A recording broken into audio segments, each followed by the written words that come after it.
Hello दोस्तों, तो लगा लीजिए कान में ईयरफोन और हो जाइए तैयार तड़कती भड़कती मूवी देखने के लिए। और हाँ, चैनल को सब्सक्राइब नहीं किया हो तो जल्दी से चैनल को सब्सक्राइब कर लीजिए। मूवी की शुरुआत में हमें एमी नाम की लड़की को दिखाया जाता है जो अपना घर छोड़ के कई जारी रही थी क्योंकि उसके पापा एक जुहारी थे और उनके लिए एमी बहुत लकी थी, इसलिए उससे वो जुआ खिलवाते थे। लेकिन एमी ये सब ना करके आगे पढ़ना चाहती थी और अपनी मर्जी से अपनी लाइफ जीना चाहती थी, इसलिए वो सिटी में अपनी फ्रेंड रीवा के पास आ जाती है। वो दोनों एक दूसरे से मिलकर बहुत खुश होती है। उसके बाद रीवा एमी को अपने रूम पर लेकर जाती है तो एमी रीवा से कहती है तुम्हारा रूम तो बहुत अच्छा है और काफी साफ भी। तो रीवा बताती है कि मैं ये सब अपने बॉयफ्रेंड के लिए करती हूँ जिसका नाम सेफली था। जिसके बाद रीवा एमी को बताती है कि आज रात को हम एक स्ट्रीट फाइट देखने जाएंगे। तो एमी मना कर देती, लेकिन रीवा उसे जबरदस्ती चलने को कहती है। वही सीन शिफ्ट होता है और हम उसी स्ट्रीट फाइट का सीन देखते हैं जहाँ पर रीवा और उसका बॉयफ्रेंड और एमी भी आए थे। लेकिन एमी को ये सब बिल्कुल पसंद नहीं था। तभी वहाँ ट्रेविस नाम के बॉक्सर आता है जिसको देखकर एमी की तरफ जाग उठती है और वो उससे पहली नजर वाला प्यार कर बेटी थी। इसके बाद फाइट शुरू होती है और उन दोनों बॉक्सर के बीच फाइट होने लगती है। लेकिन ट्रेविस काफी पॉपुलर फाइटर था, इसलिए वो आसानी से फाइट जीत जाता है। इससे एमी काफी इम्प्रेस होती है। इसके बाद एमी जब घर जाती है तो वो ट्रेविस को फील करने लगती है, उसके सपने देखने लगती है जैसे कि वो उसे बहुत चाहने लगी हो। अगले दिन एमी पैसे लेकर कॉलेज जाती है जहाँ वो एडमिशन करवा कर रीवा और उसके बॉयफ्रेंड के साथ बेटी होती है। तभी वहाँ ट्रेविस भी आ जाता है, लेकिन एमी उसके सामने ऐसे बिहेव करती है जैसे उसके अंदर कोई फीलिंग ही ना हो। लेकिन ट्रेविस उसके साथ फ्लर्ट करने लगता है। ये देख एमी उससे कहती है कि तुम मेरे टाइप के नहीं हो, इसलिए मेरे साथ फ्लर्ट मत करो। ये सुनकर ट्रेविस वहाँ से चला जाता है। फिर एमी जब अपनी क्लास में होती है तो वो पढ़ने की जगह इंस्टाग्राम पर ट्रेविस को देख रही होती है। तो ये सब ट्रेविस भी पीछे से आकर देख लेता है। एमी ये देखकर अपना फोन बंद कर लेती है और ट्रेविस से कहती है कि तुम ये मत समझना कि मैं तुमसे प्यार करने लगी हूँ और ना ही मैं तुम्हारे साथ सोने वाली हूँ। ये सुनकर ट्रेविस कहता है मैं तुम्हें रात को पिक करने आऊंगा और वो चला जाता है। जिसके बाद हम रात का सीन देखते हैं जहाँ ट्रेविस एमी को पिक करने आया था, लेकिन एमी ट्रेविस के साथ जाने से मना करने लगती है। पर ट्रेविस उसे किसी तरह मनाकर अपने साथ ले जाता है और वो साथ में बहुत टाइम स्पेंड करते हैं। अगले दिन एमी जब रनिंग कर रही थी तभी उसकी मुलाकात पार्कर नाम के लड़के से होती है क्योंकि एमी ने पार्कर के 6 करोड़ के सामान को नुकसान पहुंचा दिया था, जिससे एमी उसे अपने अंडों पर बर्फ लगाने की बोलती है और वहां से अपने घर आकर नहाने लगती है। लेकिन उसका बाथरूम का नल खराब हो गया था, इसलिए वो रीवा के बॉयफ्रेंड के घर जाती है जहां उसे रीवा भी मिल जाती है। एमी उससे कहती है मेरे रूम का नल खराब हो गया, इसलिए आज रात में यही रहूंगी तो तुम्हारे बॉयफ्रेंड को कोई दिक्कत तो नहीं होगी ना। तभी सेफली जो कि रीवा का बॉयफ्रेंड था वो बताता है कि तुम यहाँ रुक सकती हो, बस ट्रेविस के रूम में मत जाना। ये सुनकर एमी वहाँ से जाने लगती है, लेकिन रीवा उसे किसी तरह रुकने के लिए मना लेती है। जिसके बाद रात को एमी पढ़ाई कर रही होती है, लेकिन तभी उसे ट्रेविस के रूम से ऊ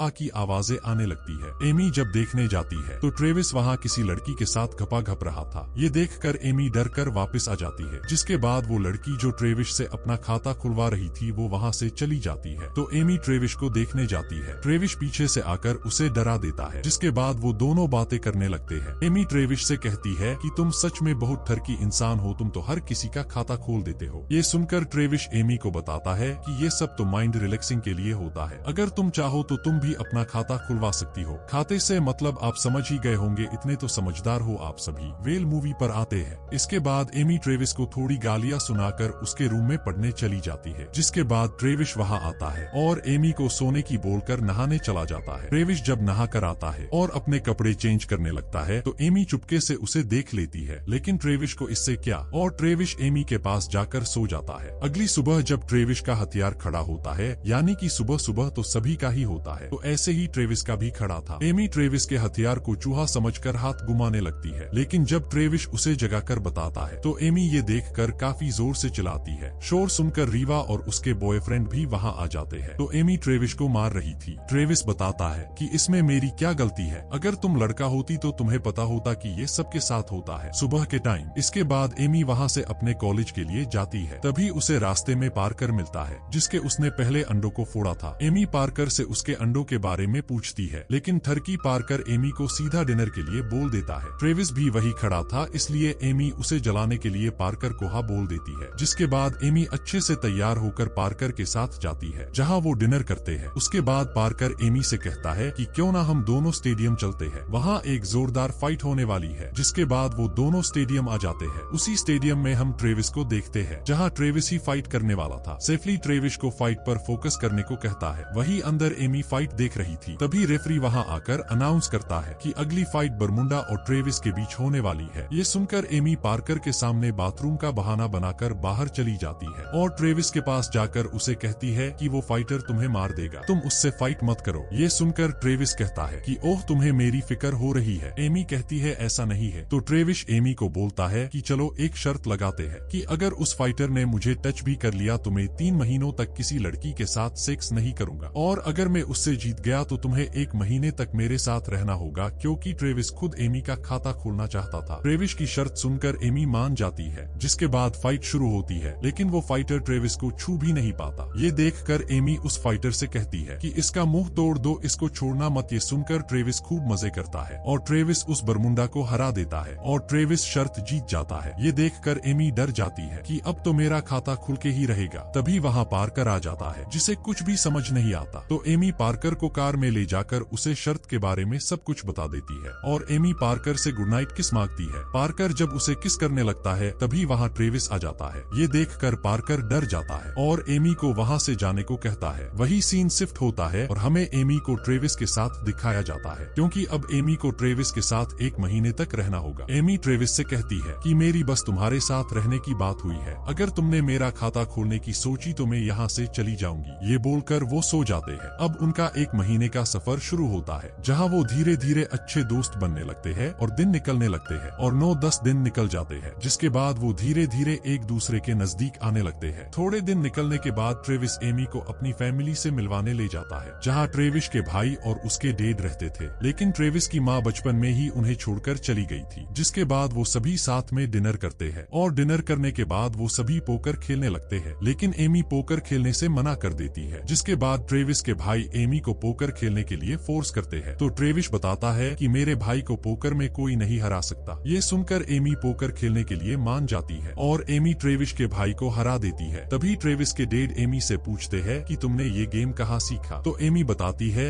कि मैंने ये गेम वेगस में अपने घर पर सीखा था और ये मुझे मेरे पापा ने सिखाया था। तो ट्रेविस के डैड बताते हैं कि मैंने वेगस में एक मशहूर पोकर के बारे में सुना तो है, लेकिन कभी उसे देखा नहीं। तभी ट्रेविस का भाई सभी को एक आर्टिकल दिखाता है, जिसमें एमी की फोटो थी, जिसमें लिखा था कि लकी 13 कई गायब हो चुकी है। ये देखकर सब समझ जाते हैं कि एमी ही वही लकी 13 है, इसलिए वो सभी एमी का ऑटोग्राफ लेने लगते हैं। उसके बाद ट्रेविस और एमी वापस अपने घर आ जाते हैं और दिन निकलने लगते हैं और 30वें दिन की लास्ट नाइट आ जाती है, जिसके बाद एमी ट्रेविस के साथ नहीं रहेगी। एमी अपने लैपटॉप से किसी माइक नाम के आदमी से बात कर रही होती है, जो एमी से मिलने के लिए कहता है और आई मिस यू भी बोलता है। तो एमी भी मिस यू टू बोल देती है। तभी वहाँ ट्रेविस आ जाता है और वो दोनों आपस में गंदी बातें करने लगते हैं और ट्रेविस एमी के ऊपर चढ़ जाता है और खाता खोलने लगता है, लेकिन एमी उसे नीचे गिरा देती है, जिससे ट्रेविस गुस्सा हो जाता है। साला अच्छा मूड बन रहा था, खराब कर दिया। तो एमी वहाँ से ये बोलकर चली जाती है कि मैं अभी वॉशरूम जाकर आती हूँ, और वो बाथरूम चली जाती है, जहाँ वो रीवा को बुलाकर उसको बताती है कि आज तो ट्रेविस मेरा खाता खोलने ही वाला था, अच्छा हुआ मैं वहाँ से चली आई। उधर ट्रेविस खाता खोलने की तैयारी कर रहा होता है। तभी उसकी नजर एमी के लैपटॉप पर जाती है, जहाँ वो माइक और एमी के मैसेज देख लेता है, जिससे उसको लगता है कि माइक उसका बॉयफ्रेंड है और गुस्सा होकर वहाँ से चला जाता है। उधर एमी भी खाता खुलवाने के लिए ट्रेविस को ढूंढने लगती है, लेकिन ट्रेविस उसे कहीं नहीं मिलता।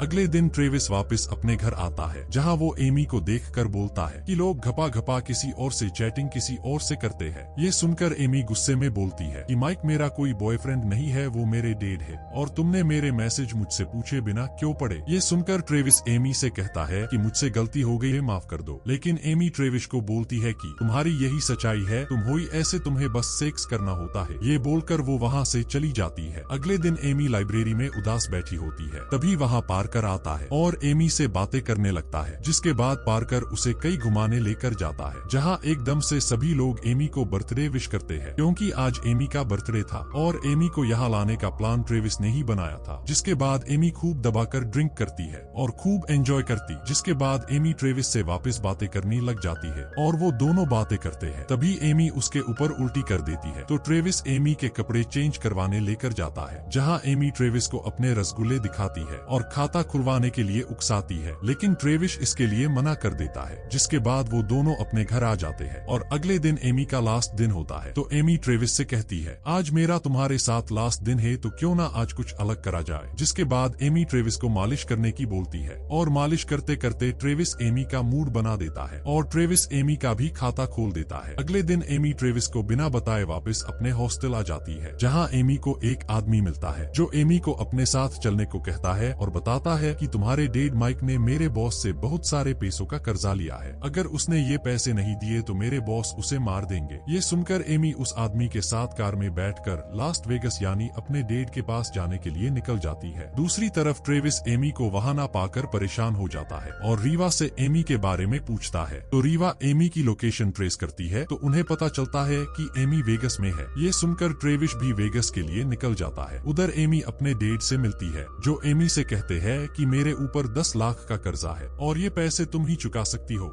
ये सुनकर एमी बहुत गुस्सा होती है और कहती है कि मैं अभी नाबालिग हूँ, मैं पकड़ी जाऊंगी अगर मैंने जुआ खेला तो। लेकिन एमी के डैड किसी तरह एमी को मना लेते हैं, जिसके बाद एमी एकदम फटाका बनकर जुआ खेलने जाती है, जहां वो बड़े जुहारियों को बुरी तरीके से हराने लगती है और बहुत सारे पैसे जीतने लगती है और कुछ ही देर में वो 10 लाख रुपए जीत जाती है और अपने पैसे काउंटर पर लेने जाती है और पैसे लेकर जाने लगती है। लेकिन वहां का सिक्योरिटी गार्ड उसे रोक लेता है, पर वो एमी का पुराना दोस्त होता है। वो एमी से कहता है तुम अभी अंडर एज हो इसलिए तुम ये पैसे लेकर नहीं जा सकती हो और अगर तुम्हें जेल नहीं जाना तो ये पैसे मुझे देकर यहाँ से चली जाओ। और वो गार्ड एमी से वो पैसे ले लेता है, जिसके बाद एमी अपने डैड को कॉल करके ये सब बता देती है और वेगस सिटी को छोड़कर भाग जाने को बोलती है। जिसके बाद उसके डैड का बॉस यानी कि जिससे उसने पैसे उधार लिए थे तो वो एमी को पकड़ लेता है और उसे डराने लगता है। तभी ट्रेविस भी वहाँ पहुँच जाता है और वो उन सबको बुरी तरह से मारकर एमी को वहाँ से ले जाता है, जिससे एमी ट्रेविस से गुस्सा होती है। लेकिन ट्रेविस और एमी रोमांस करने लग जाते हैं और कई तरह से सेक्स करने की ट्राई करने लगते हैं और आखिरकार ट्रेविस एमी को संतुष्ट कर ही देता है। जिसके बाद वो दोनों एक होटल में रुकते हैं और ट्रेविस एमी के डैड के कर्जे को उतारने के लिए सोचने लगता है। तभी उसकी नजर एक फाइट वाले पोस्टर पर जाती है जहां लिखा था जो भी इस फाइट को जीतेगा उसे 10 लाख रुपए मिलेंगे। तो ट्रेविस उस नंबर पर कॉल करके फाइट के लिए नाम लिखवा देता है और वहां से चला जाता है। जिसके बाद जब एमी की आंख खुलती है तो उसे वहां ट्रेविस नहीं मिलता। तभी एमी फोन में ट्रेविस का बनाया हुआ वीडियो देखती है जिसमें ट्रेविस ने फाइट के बारे में बताया था। तो एमी भी उसके पास जाने के लिए निकल जाती है। एमी जब नीचे पार्किंग में जाती है तो वो देखती है कि उसके डैड और वो गार्ड जिसने उससे पैसे छीने थे वो दोनों बातें कर रहे थे।